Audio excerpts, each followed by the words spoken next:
Hi, I'm MJ Dean. I'm gonna do a little lyric breakdown of my song Drab Mosey.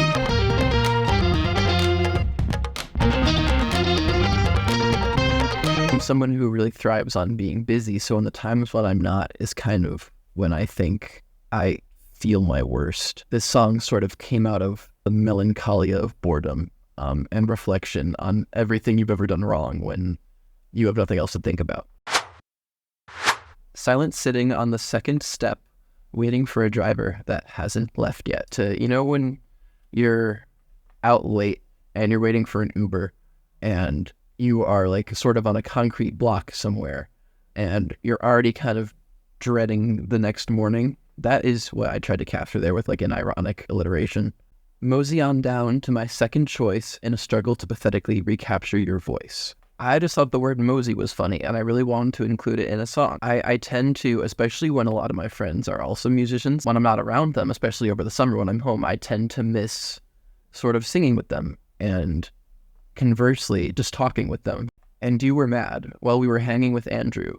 It's not my fault that I'm a huge fan of his. I don't often write about, like, specific events in my life, only because I'm not someone who ever really gets angry enough or sad enough to ever call out a specific person in a song just because that feels wrong. My songs tend to be exaggerations of just a single emotion.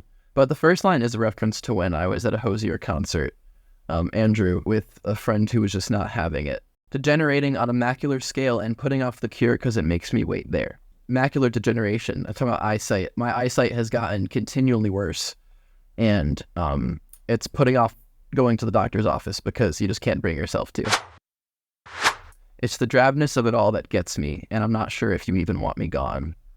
And just because you don't exist and my heart is not convinced of it doesn't mean you can stop me from thinking otherwise. Like, it's the drabness of it all that gets me is kind of sort of the thesis statement of the song. I'm talking about boredom, I'm talking about aloneness, and its effect that those things can have on bringing up all the other bad feelings. And it's not like I can stop my brain from turning into what you left me with. When you're apart from a person and you try to suppress the missing feelings and they come back.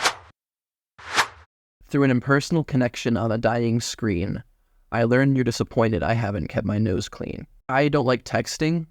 I do it a whole lot. I don't like it. I like talking to people. So that's about a person misconstruing what you might say over text, and you getting offended by that. And I hope you remember that despite my past, you weren't my first, but you were my first to last. That's an ode to the people that stick around, and the ones that you remember.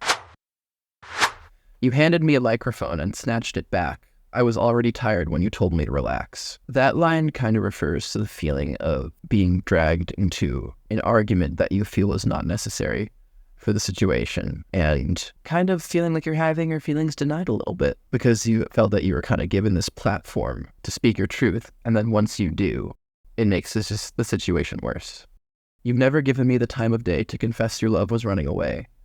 I'm tired of the tired waiting, I'm tired of the tired waiting. And that wraps up the whole thesis statement that I was referring to earlier, of boredom, of missing, of having your voice denied. And that, I think, is Drab Mosey. Yeah, thank you for listening. You can stream Drab Mosey and my first album, The Nosebleeds, on Spotify and Apple Music and YouTube and Deezer and Tidal and Instagram and Snapchat and TikTok. Yeah.